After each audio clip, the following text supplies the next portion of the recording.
In this video, I have a few Baldur's Gate 3 facts and tips that might help you in your own games. These are going to be some random facts, whether they're gameplay related, glitches, tips, or just some fun little things that I thought would be fun to just do. Starting off, I've got what is the max carry weight that you can have in Baldur's Gate 3. Now this is obviously a bit of a weird one because you're never going to really need the maximum amount of capacity unless you're a hoarder like me. But I wanted to find out what is the highest amount. The game has a calculation for this which I'll put on screen here, but essentially the higher strength you have, the higher your capacity. The base carry weight with 27 strength is 310. We can increase this even further, however, with some multiplicative buffs. There's a bunch of these in the game, but however they do not stack, they only take the highest one possible. The only one that stacks is the giant and the human, which gives you 1.5 in total. However, if we go to the astral prism, we actually get a ×3 bonus, which is the highest that we can get, but obviously we are only in the astral prism for 2 sections of the game. Well, 3 I guess. In the astral prism we get a ×3, meaning our maximum capacity goes up to 930, which is the highest that you can get in the game without any mods or anything like that. Next we've got the highest HP possible. For this, we need to start off as a barbarian and a gold dwarf. The reason being is barbarian has the highest starting HP total and the highest bonus per level up. The gold dwarf also will give us +1 HP per level up, giving us an extra 12 HP in total after the 12 levels. This is essential as every other class has much less health bonus, so we have to be a barbarian and we have to be a gold dwarf. But what is more important is that we play on Explorer difficulty to get the highest HP possible. The HP multiplier you have on Explorer is stupid high, so it is a necessary requirement in order to get the highest HP possible here. We can't get beyond 23 Constitution no matter how many buffs and stuff that we get throughout the game, so we might as well just use the Amulet of Greater Health because that just is an easy way to get the 23 Constitution. However, if you want to use a different amulet, then you can get the Mirror of Loss buff and the buff from Ethel's Hair to get 23 in total. Now we're just going to level up to level 12 and that will be the max HP almost. We have a few more tricks up our sleeves, of course. So one feat that we need to grab here is Tough. Tough will give us +2 HP per level, resulting in an extra 24 HP. I'm not sure what the conversion rate is for the Explorer mode, but it's an extra 24 base and then there's probably double that, almost, maybe 1.5 times that. With that done, we get to the max HP without any more buffs, which is 358. But we can obviously get a little bit higher than that, using a few buffs from some other characters as we don't have access to the spells as a barbarian. The first spell is Hero's Feast. This is going to give us an extra +12 HP, again multiplied in some fashion on Explorer. This is going to get us to 370. Then we can also use a maxed upcast aid, which will give us all the way to 395. And this is the max HP I can reach. To my knowledge, there might be a few items that I missed potentially, but 395 is the max that I could work out to hit. Let me know if there is some other items that give you some more HP just flat. Okay, so now I'm going to see what is the max amount of gold that you can actually hold in Baldur's Gate 3. This number is a stupid high number and you'll never be able to achieve it. But I just wanted to test, is there a limit? Is there a certain number that the game just caps out on? Because I'm not a masochist, well, almost anyway, I decided to use a mod that will give me just 10,000 gold at a time, until I realized that was going to take me forever.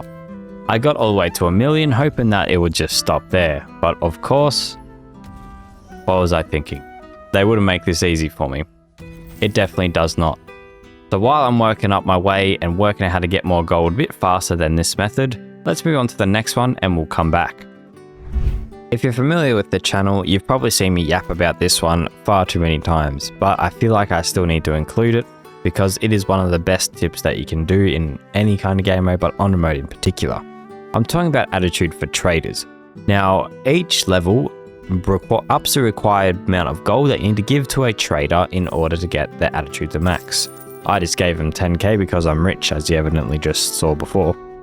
and this maxed my attitude to 100. This will mean items will sell for more and items I buy will cost less, which is such a necessity when you are playing on honor mode where gold is a bit more lacking and you don't have cheats to just spawn in millions of gold. Anyway, let's move on to the next one. Now this one's going to be a little bit hard to edit as a kind of descriptive one, but I wanted to try and explain Karmic dice. Now I can explain it quite well, but getting actual footage without having millions and millions, not millions, but hundreds of kind of data input is kind of hard to reference on the screen for you.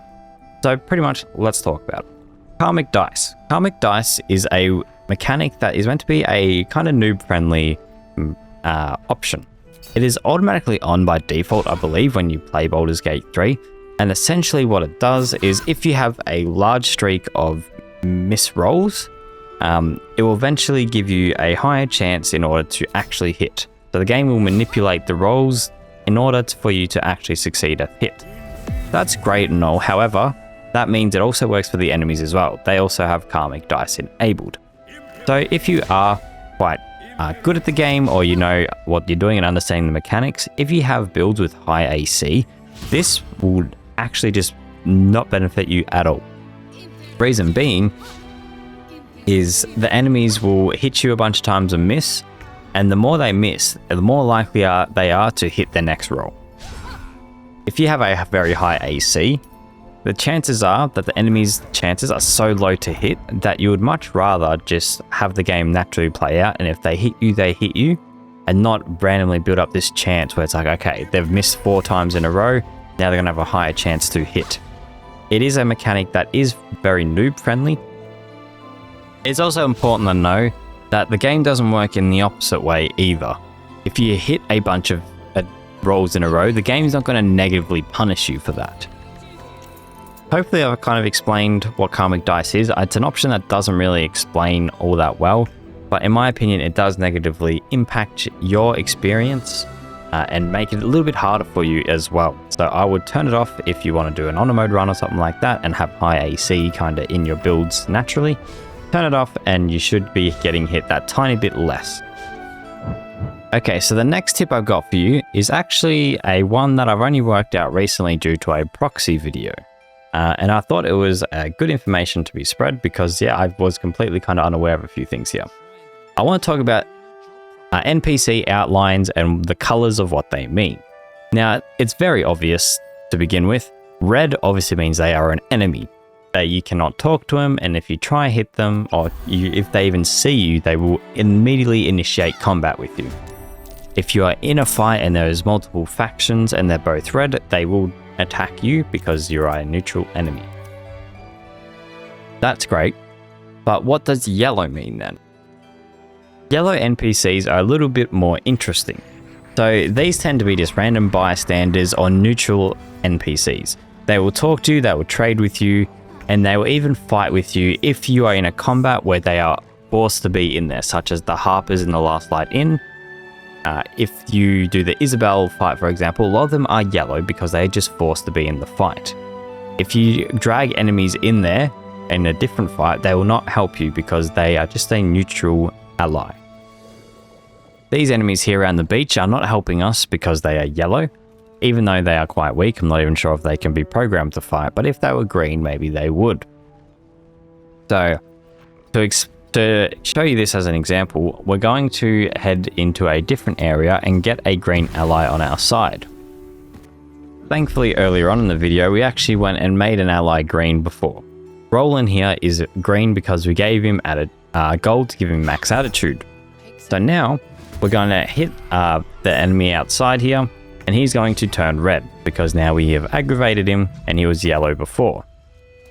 Once he comes in, Roland's going to see we're in a fight, and he's going to actually come and help us because we are a actual good ally with him in green. So he's going to join the fight. This is kind of a bad example because he actually doesn't help. He just buffs me and looks at me because he can't move. So, yeah. But that's how it works. If a green ally sees you in combat, they will actually join the fight and roll initiative and come and fight with you. Back on the gold grind, 100 million, kept going. I found out a way to add more gold using the command. So I've got to 1 billion and we are still going. It's not looking good, bruv. For this next one, this is mainly something that you can use in Act 2 if you are really struggling, and it absolutely breaks Act 2 and any undead or fiend enemy. You need 3 items to do this, and all of these you can get from Act 1. You need the Boots of Stormy Clamor, you need the Sentient Amulet from the Grimforge, and you also need the Blood of Lathander from the Githyanki Kresh. All these items you can get pretty much without fighting, as long as you know what you're doing. And with all 3 items equipped, you can do an infinite damage combo loop that uses 0 actions. Essentially, we're going to be applying the blind effect to an enemy, which will give them reverberation. But for some reason with the amulet, we can talk with the amulet, it won't let us, and then we can retoggle the Blood of Lathander's passive, which will reapply the blind debuff, and then causing the enemies to get afflicted by a condition again, getting more reverberation. And you can just infinitely do this in one turn. So here I'm in combat with a bunch of undead, and I'm going to turn it on, and I land the condition on a couple enemies here, and this one you can see starts getting reverberation. Now if I turn the Blood of Lathander passive off and on, it's not going to do anything. It's just going to simply turn off and on, but the effect will not reapply. But if I talk to the amulet, and then go into the passive and reapply it, for some reason the way the game's coded is it will let me actually redo the damage. Not the right moment. Not exactly an opportune moment. What you can actually do to make this really easy is put them onto your custom hotbar, and that allows you to easily have the buttons right next to each other, and you can just go back and forth clicking them. As you can see, this really speeds up the process, and it takes 0 actions. Is this super cheesy? Absolutely. Is it a bit of fun though to do? Yeah, it's kind of fun. The main enemy that this works on that you're probably interested though is Merkel. This does work on Merkel because he is an undead. Do note though that with his magical plates, he will take -2 damage, which means if you don't roll a 3 or 4, you're going to be doing 0 damage. So it's going to take an extremely long time. But hey, if you're struggling and want an easy way through, this is an option. It's not the easiest and by far the fastest, not at all. But it is an option if it's there and you're struggling in Act 2. Here's a trick that I've mentioned in a few of my videos, but I thought it was worth mentioning again. With this trick, you can keep any kind of passive buff from an armor as long as you have some way of triggering it. For example, we've got the Boots of Striding here, which means we cannot be shoved or made prone as long as we're concentrating on a spell. So if I get Lae'zel to concentrate and then take the boots off, we will permanently keep the buff even if we're not concentrating on a spell or not. So now we'll go to push Lae'zel, but as you can see, we cannot move her because she's got the buff even though she does not have the shoes on.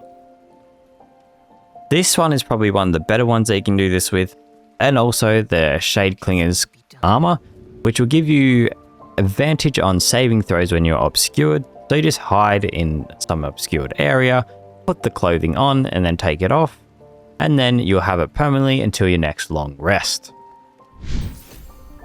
Okay, let me tell you the solution about the gold now. I've dragged it on long enough. So I've got it to 4 billion gold, and a stupid amount of gold.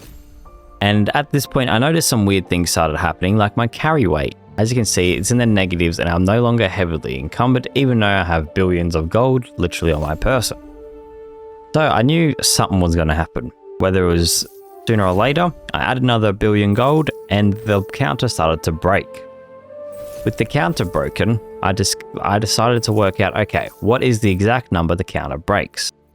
And I didn't really think about it, but if I start removing the gold, just by splitting it, that will actually get me there probably a lot easier. So I take out the gold, and then I found out the exact amount. The exact amount of gold that you can have in BG3 is 4,294,967,295. A crazy amount of gold that you could never get in any kind of playthrough whatsoever.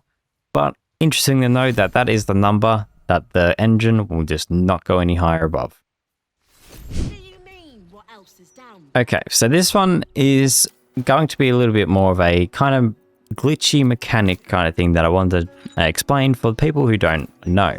This is a widely varied known mechanic, but it's one that can kind of change your viewpoint on smoke powder bombs.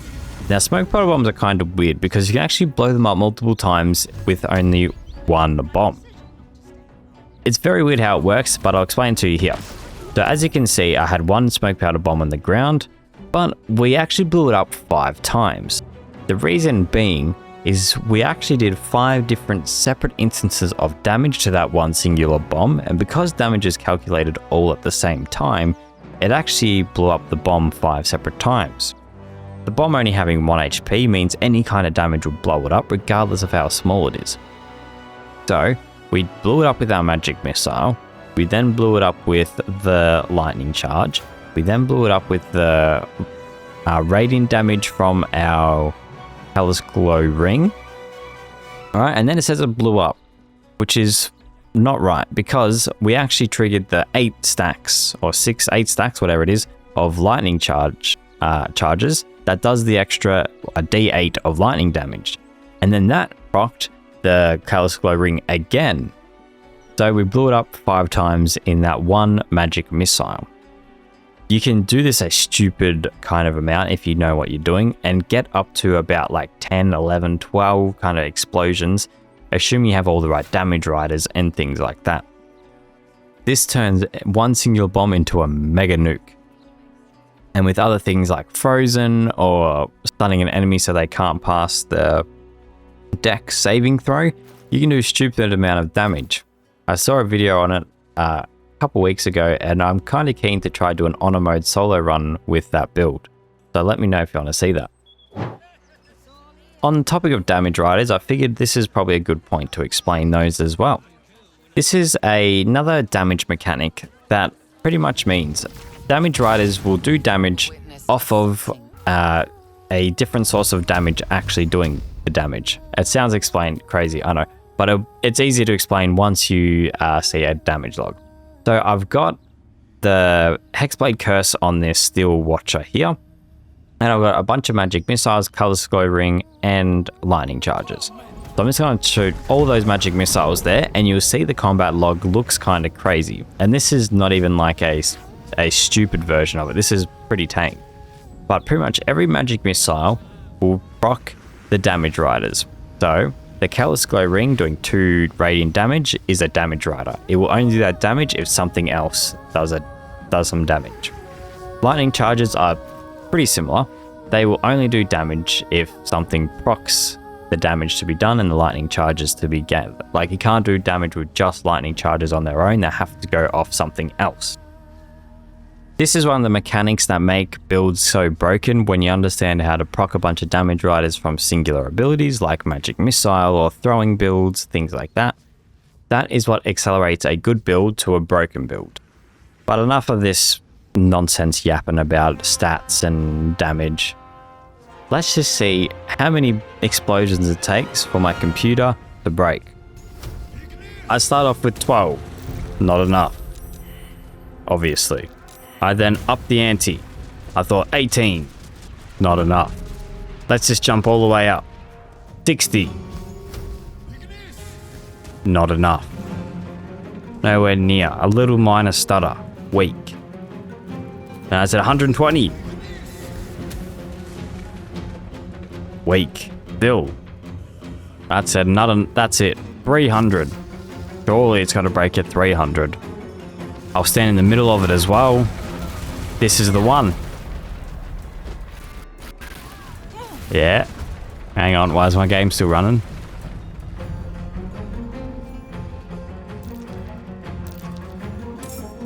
That can't be right. After hours and hours of doing this, I did 480 and decided this was it. I was calling it. If it breaks, it breaks. If not, well, then maybe I'll do more and I'll make a YouTube short for it. But with 480 set out, I decided to let loose. And I thought there it was. But then the game started running, still, tugging away.